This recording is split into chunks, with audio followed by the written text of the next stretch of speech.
Oke, hai semuanya, selamat datang kembali di channel Autonet Max dengan saya Satria Katana dari cabang Surabaya.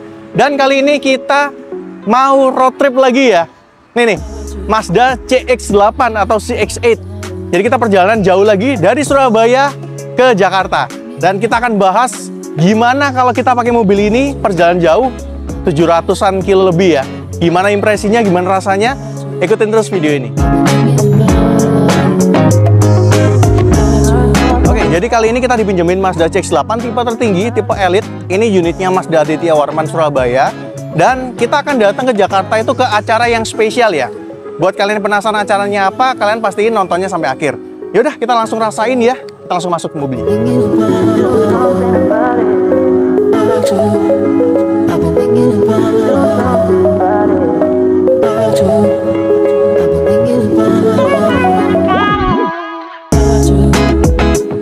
Oke, jadi kita mulai jalan ya, naik Mazda CX-8.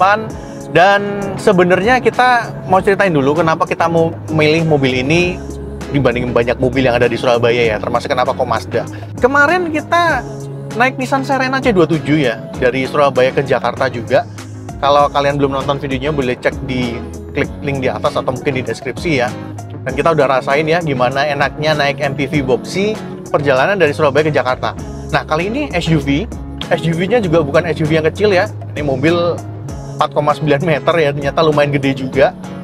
Dan benang merahnya adalah, kalau kalian masih ingat dengan Mazda Biante, yes, itu adalah boxy MPV-nya dari Mazda yang sempat dijual di Indonesia juga. Sayangnya sih Mazda emang udah concern sekarang ke SUV dan sekalian mobil hatchback, sedan, dan lain-lain. Jadi MPV udah nggak main. Tapi pangsa pasar MPV dari Mazda Biante kemarin itu sebenarnya masih gede, terutama di Jepang ya. Jadi Mazda Biante itu sempat penjualannya bagus banget. Dan karena Mazda strateginya udah nggak main di MPV, tapi konsumennya masih banyak yang loyal gitu, masih kepengen pakai Mazda dan butuh 7-seater atau mungkin 6-seater, dibuatlah mobil ini. Jadi Mazda CX-8 ini adalah suksesornya dari Mazda Biante. Dan kita akan langsung compare ya nanti ya, gimana perjalanan sejauh ini kita bandingin sama yang kemarin kita jalan naik Serena, lebih enak mana, lebih gak capek mana. Kita langsung straight to the point ya. Perjalanan jauh memang dalam hal ini yang penting adalah kenyamanan. Jadi mobil ini harus nyaman karena bawa orang ya. Kalau yang kemarin Serena kan agak rame-rame ya. Saya bawa istri, bawa mertua juga. Yang kali ini ya kita berdua doang sama videographer doang. Tapi tetap ya kita manusia juga, kita harus paling nggak di perjalanan juga enjoy dan nyaman. Nah, pertama yang saya mau soroti adalah bantingan suspensinya. Kalau kalian udah pernah pakai CX-5, terus pakai ini, bantingannya tuh lebih empuk. Buat kalian yang suka comfort, ini kalian pasti lebih suka dibandingkan dengan CX-5. Tapi, memang harus ada yang dikorbankan. Mobil ini itu nggak sejinba itai CX-5 ataupun SUV CX yang lainnya. Itu yang harus dikorbankan ya. Nyetirnya nggak tajam, belok dalam kecepatan agak tinggi, belakangnya sedikit agak ngebuang gitu ya. Jadi nggak terlalu tajam banget, nggak sharp banget. Tapi kompensasinya adalah kita dapat bantingan suspensi itu yang lebih comfort. Nggak seperti Serena yang ayunannya itu mentul-mentul gitu ya, terlalu empuk. Nggak, dia masih kerasa struknya itu agak pendek. Jadi kalau ada jalan yang nggak rata, dia itu cepat balik ya. Tapi memang karakternya itu comfort, nyaman.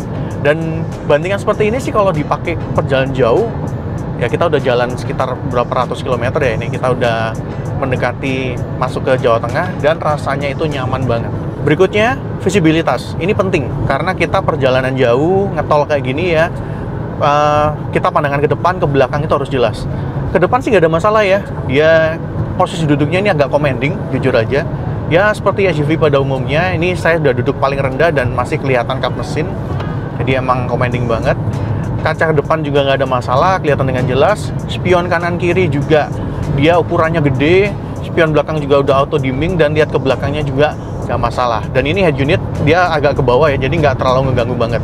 Dan satu hal yang penting adalah dia punya head-up display. Jadi kita tuh nggak harus ke distract itu yang lihat ke speedometer. Kita bisa lihat langsung ke depan.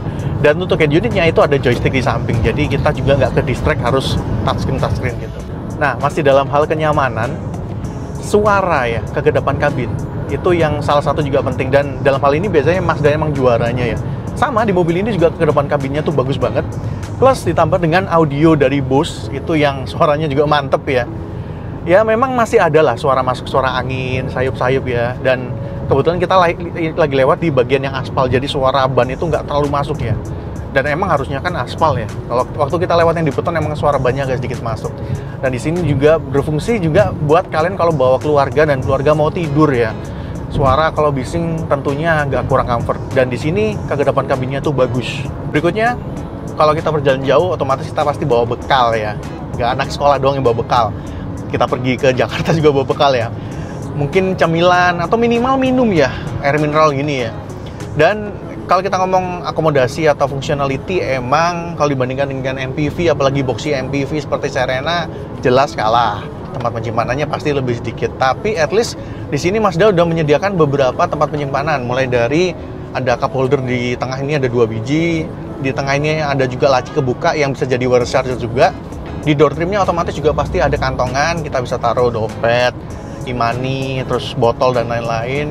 Dan ada glove box di sebelah kiri yang walaupun dia udah soft damping tapi emang ukurannya nggak terlalu gede ya. Dan di sini ada si console box yang bisa dibuka terpisah gini, ada colokan-colokan di dalam juga, bisa taruh tisu dan sebagainya, dan bisa jadi armrest. Dan mungkin yang menarik dari mobil ini adalah di bangku baris keduanya nanti ya, kita akan cobain juga karena dia punya setup konsol tengah dan kursi itu yang mirip dengan bangku baris depannya. Berikutnya, mesin 2500cc Skyactiv G dengan tenaga 190 PS dan torsi 242 Nm. Memang ini mesin yang sama dengan CX-5 ya, tapi kalau kalian bandingkan dengan CX-5 otomatis pasti beda ya responnya karena dia bodi lebih gede, bobot juga pasti lebih berat. Kalau kita ini jalan konstan kayak gini, kita gas, dia akan teriak langsung ke 5000, akan naik terus ya. Karena torsi maksimalnya di 4000-an kalau nggak salah, dan tenaga maksimalnya di 6500, dan dia akan naik terus nih. Dan tenaganya di atas tuh nggak habis-habis gitu ya. Emang buat perjalanan jauh tuh enak. Ditambah dengan transmisi otomatis 6 percepatannya yang ada mode manual. Mungkin sayangnya nggak ada pedal shift kali ya. Itu aja sih. Tapi kalau buat perjalanan jauh, ini mah lebih dari cukup. Buat nyalip-nyalip bisa, buat santai pun enak. Dan suara nggak masuk-masuk banget ya kalau kita jalan konstan. Dan berikutnya, faktor terpenting yang menurut saya harus ada ya di sebuah mobil yang kita pakai buat perjalanan jauh adalah fitur. Dan kemarin waktu di Serena emang fiturnya nggak terlalu banyak ya. Di sini fiturnya banyak banget ya. Harganya sih jauh banget sih emang. Pertama, kita dari driver dulu ya. Fitur yang penting di sini adalah adanya ADAS. Dan yang paling kepake adalah MRCC atau Mazda Radar Cruise Control. Kita pakai ya waktu sepanjang jalan yang lempeng, kita set kecepatannya, kita ngikutin mobil depan, dan dia ada lane keepingnya juga, ada blind spot monitoringnya juga kalau kita mau belok-belok, dan itu emang ngebantu banget. Paling nggak itu bikin kita lebih rileks ya. Kalau emang udah kerasa bosen jalannya, kita pengen yang lebih rileks, nyalain aja fitur itu. Terus kita dikasih head-up display tadi ya, terus ada head unit yang dia juga bisa support Apple CarPlay, Android Auto, dan dia juga suaranya enak ya dari Bose. Dan beberapa fitur lain seperti wireless charger, lalu panel instrumen yang sudah digital, lalu di sini setirnya banyak, lampu udah auto, wiper udah auto. Ini fitur yang sangat memanjakan, memudahkan kita buat nyetir perjalanan jarak jauh. Dan terakhir ya, sebelum kita nyobain bangku baris belakangnya, ada satu hal yang menarik, yaitu kenapa kok kita pilih SUV buat perjalanan jauh seperti ini. Salah satu alasannya adalah jalan Indonesia itu rata-rata nggak bagus ya. Dan kalau kita pakai mobil yang dengan ground clearance yang tinggi seperti mobil ini, SUV, itu ada peace of mind. Jadi lebih tenang ya kalau ngelewatin jalanan yang berlubang. Oke, sekarang kita gantian ya. Duduk di belakang, karena ini adalah poin pembeda kalau kalian beli CX-5 dan CX-8. Di sini kalian dapat kursi yang captain seat. Walaupun captain seatnya bukan yang dikasih armrest kanan kiri ya, tapi dia ada konsol tengah. Ini yang kayak diambil dari bagian depan terus dipindah ke belakang gitu loh. Bahkan dia punya konsol box itu yang sama ya. Dan dia tuh dalam. Tangan saya segini termasuk.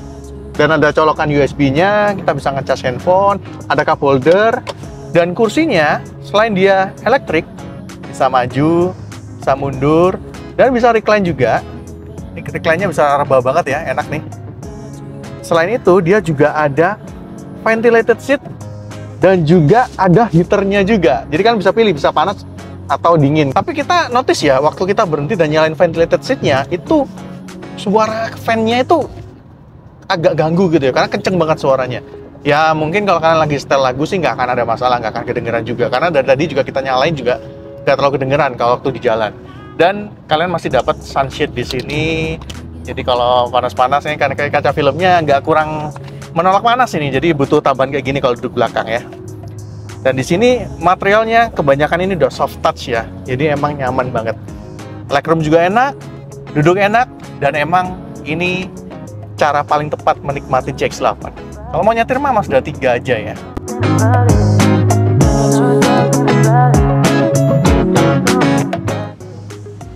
Aduh, kaca filmnya nih. Berangkat Satria, nyampe Satrio. Nyampe juga akhirnya. Sorry Pak, salah lapak nih. Wah, kate-kate. Oke, jadi kita udah nyobain si Mazda CX-8. Ini ya, mobilnya ini nih. Kita cobain dari Surabaya sampai ke Jakarta. Dan kita udah sampai di Mazda Simpruk ya. Dan kali ini kita akan datang di ini launchingnya ya, secara resmi headquarter Mazda Indonesia. Tapi sebelum itu, sebelum kita lihat di dalam ada apa aja, kita simpulin ya. Jadi mobil ini emang cocok buat perjalanan jauh. Well, memang secara akomodasi, secara kelegaan tentunya nggak selega, nggak sebanyak akomodasinya dibanding dengan box MPV Serena yang kita pakai kemarin. Tapi kalau nyaman, ini nyaman. Dan kalau kita ngelewatin jalan, dan kemarin itu di Cipali itu jalannya lubang-lubang, pakai mobil ini itu lebih nyaman, lebih pede gitu yang lewatin lubang. Jadi kalau kalian pengen nyobain, silahkan kalian nyobain. Kalian bisa main juga ke Mazda Simpruk dan bisa nyobain langsung mobil ini. Oke, kayaknya itu aja dari Auto Next Max kali ini. Thank you so much buat teman-teman yang nonton sampai akhir. Kalau kalian suka boleh like, komen di bawah, share ke teman-teman kalian, dan juga subscribe buat yang belum. Mampir-mampir ke TikTok, Instagram, websitenya Auto Next Max. Saya Satria Katana, sampai ketemu lagi. Selamat masuk ya.